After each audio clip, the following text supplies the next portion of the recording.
Hello there. Well, we're at day 12 or 13. I'm not sure. I'm away, as you can see, in a hotel at a conference that was incredibly amazing. A whole bunch of men worshiping God. Awesome. So, for this day, what would be your wisdom? I wonder. I'm a little spent from the conference, but I'm here. And glad to be here. That's my wisdom of the day would be to teach you something that I learned. That the one that learned it to me called it the heartbeat of God. It's allow, accept, trust, open, release, arrive, joy. Yeah, allow, accept, trust, open, release, arrive, joy. And so you can work with this. So you allow, you accept, you trust, you open, you release to whatever requires to be released. And you arrive at whatever requires to be arrived at in joy. So let's say you wish to release an issue that you're going through to God. This is what you're kind of doing here. So you allow, you accept, you trust, you open. You release to God this money issue you're having. And then you arrive at the answer for the money issue. Enjoy. There may be more that you require from that. Certainly reach out to me. And I'll send you a link and we can talk. Now, moving on from that, I guess it's time for that story. I mean, she's in a place of safety now, at least, able to rest. And that's what she does for a while. She's resting. And she realizes she's rested a fair bit of time. And then she wakes up to the smell of stew. That smells like stew. That smells like homemade stew. Wow. I haven't had food, real food, homemade food for a long time. And it's as if he knows that she is awake. Jake calls out and says, "We're having supper if you want to come." The simple biscuits and stew.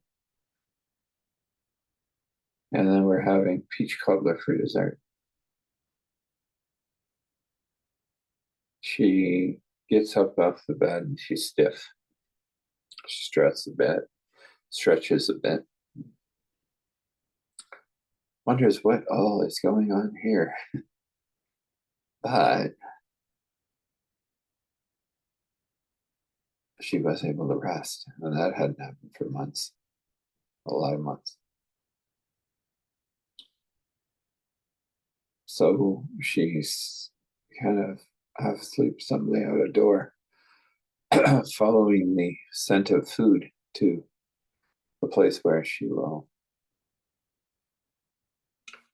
find it. And she does. She finds all of those wonderful people that were there before, and a couple more.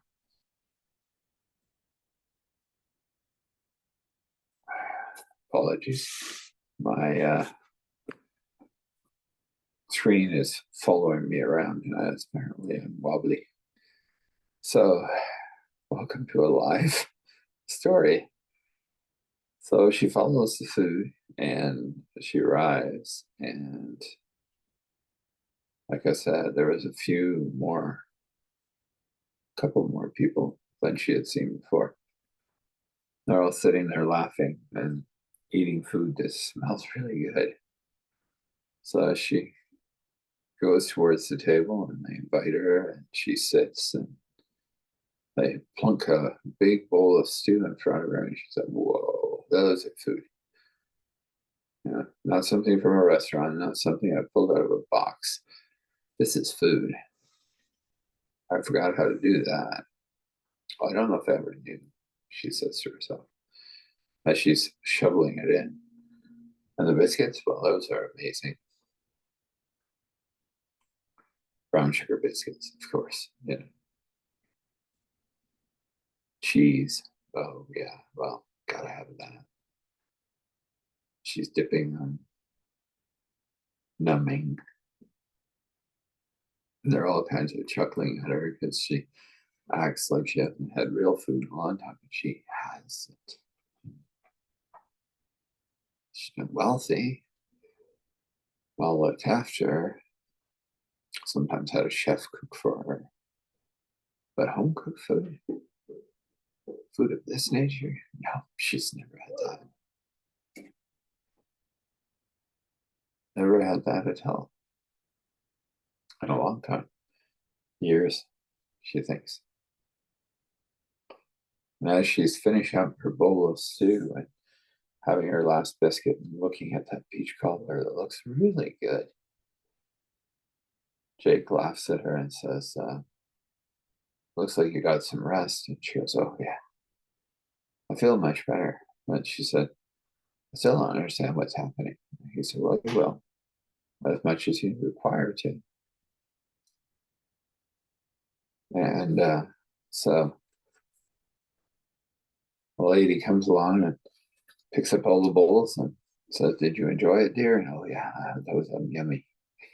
She says, kind of acting like a child, but she feels safe here. Feels like whatever is happening can't get at her. And that's what's happening. So as she sits there and the peach cobbler is handed out and vanilla ice cream is found and put on top. So amazing. So simple food, but so good. Jake looks at her and says, we'll start in the morning. You require more rest.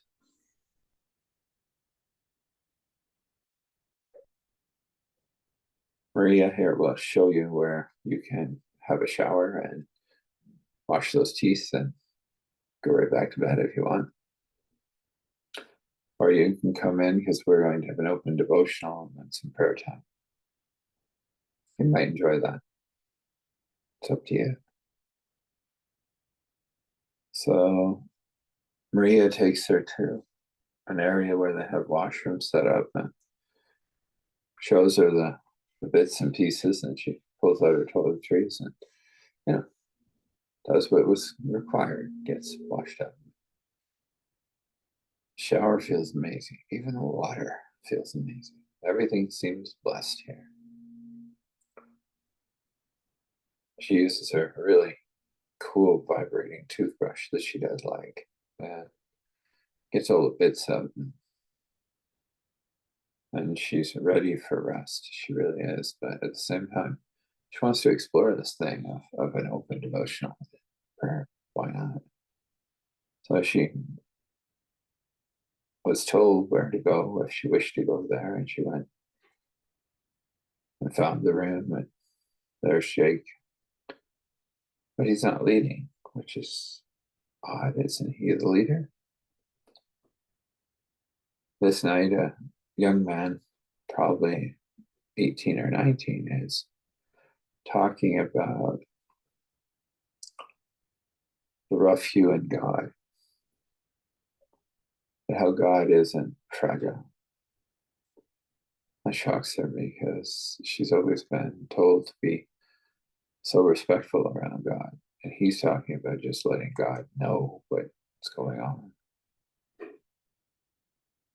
And that's new for her.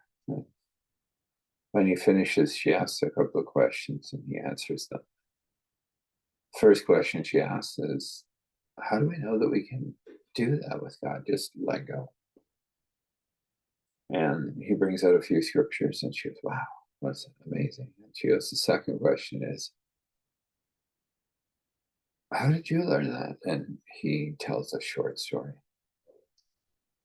about how he was on the street and then somebody found him, took him in, taught him about God, taught him about Jesus. Then he started to grow and be, and now he goes around to these different spaces like shelters and sanctuaries and speaks. God looks after him. She was astonished. But when they moved into prayer, and the prayer was very different, very powerful. It wasn't a lot of asking for things. It was a lot of adoration. Prayer was conversation. It wasn't something she did before. Not that way. They were really just conversing with God. It looked like God was answering, and that was amazing in itself. But she did start to feel tired, so Jake said, I'll pray for you before you go to rest, and he just prayed for her rest. It was a simple prayer, but it was powerful. And she was ushered by Mabel, who was another lady that was there, down to her room, and she again flopped on her bed. She would be talking to Jake in the morning. Well, let's leave it there. That's a good spot. I know. We were supposed to get there somewhere by 4. Now we're in 4. We're heading for 5. Happens. I may have to ask people's forgiveness. This may get up later on tomorrow. I'll do another one. So we'll be here. Well, let's get a blessing out. Let's get a powerful blessing out. Because God really wishes to bless you.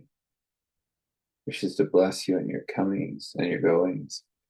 Wishes to bless you with joy and peace and hope and overflow and balance. He also wishes to paint just beautiful things for you. He just longs for a relationship. Always will. And just wishes to do those things that he wishes to do. Just for you. According to his will and wish, and according to your will and your wish. Let this be. Let's have a word of prayer. We come before you, Father, Spirit, Son, and we thank you for this amazing story and where it's going. We don't know yet. It's got us kind of intrigued that are sitting, watching this, listening to this. And we just let this go to you. And we ask you, God, to move through it and move through all of these.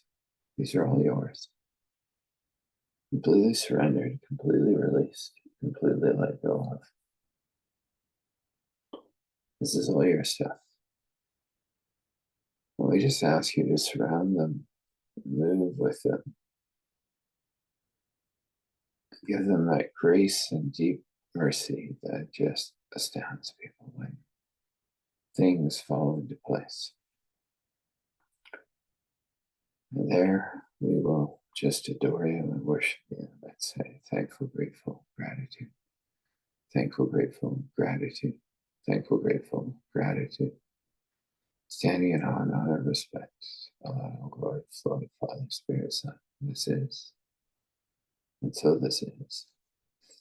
So you rest, and when you wake, may you find your day fully painted by God. Blessings.